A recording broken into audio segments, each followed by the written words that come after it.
Today's other headlines: the Justice Department is dropping its criminal probe into Federal Reserve Chair Jerome Powell over whether he lied to Congress about renovations at the Fed's headquarters. Instead, the U.S. Attorney for the District of Columbia, Jeanine Pirro, said the Fed's Inspector General would be looking into cost overruns at the site.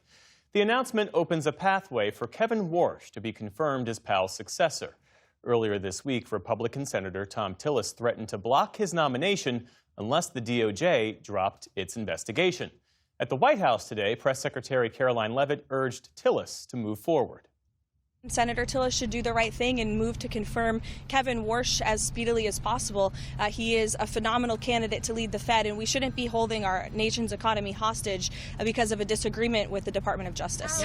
The DOJ investigation of Powell unfolded against the backdrop of President Trump's repeated criticism of the Fed chair for not lowering interest rates faster.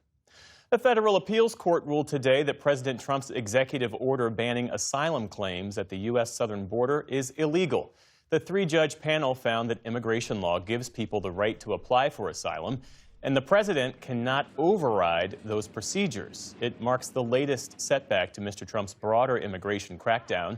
The administration can now either ask the full appeals court to reconsider the ruling or take its case to the Supreme Court.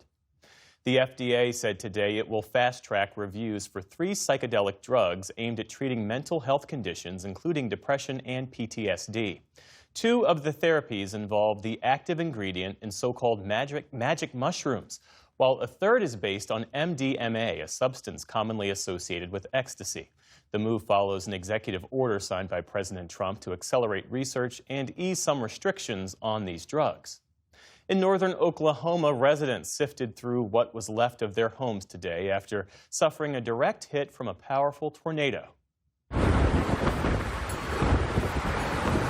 Eyewitnesses captured the massive twister tearing a path across the countryside yesterday. Others caught footage of debris swirling through the air as the tornado tracked near Vance Air Force Base. The storm looked just as menacing from above. An airline passenger posted this video of lightning in the darkness.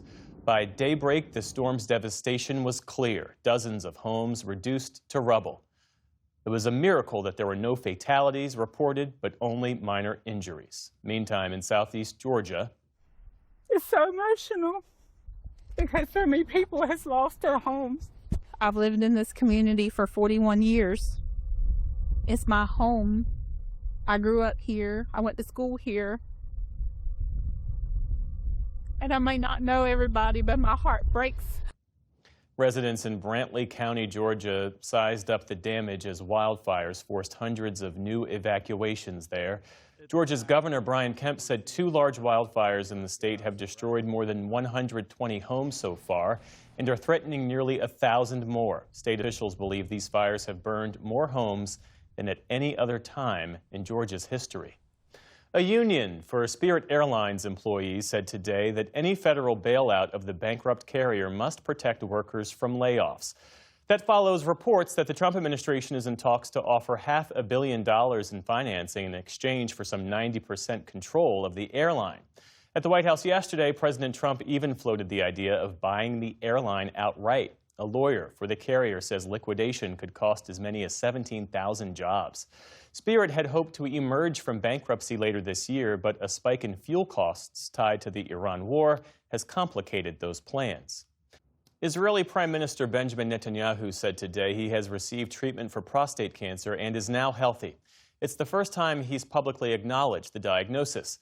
The 76-year-old says he had prostate surgery almost 2 years ago and that a more recent tumor was successfully treated with radiation therapy. He asked that a public announcement be delayed due to the war with Iran. On Wall Street today, stocks ended mixed amid ongoing uncertainty over the war. The Dow Jones Industrial Average fell about 80 points. The Nasdaq jumped nearly 400 points. The S&P 500 also closed out the week in positive territory. Still to come on the News Hour, David Brooks and Jonathan Capehart weigh in on the week's political headlines. We travel to Chernobyl 40 years after the worst nuclear disaster in world history. And a new memoir from the admiral who oversaw the raid that killed Osama bin Laden. This is the PBS News Hour from the David M. Rubenstein Studio at WETA in Washington, headquarters of PBS News. Support journalism you trust. Support PBS News. Donate now, or even better, start a monthly contribution today.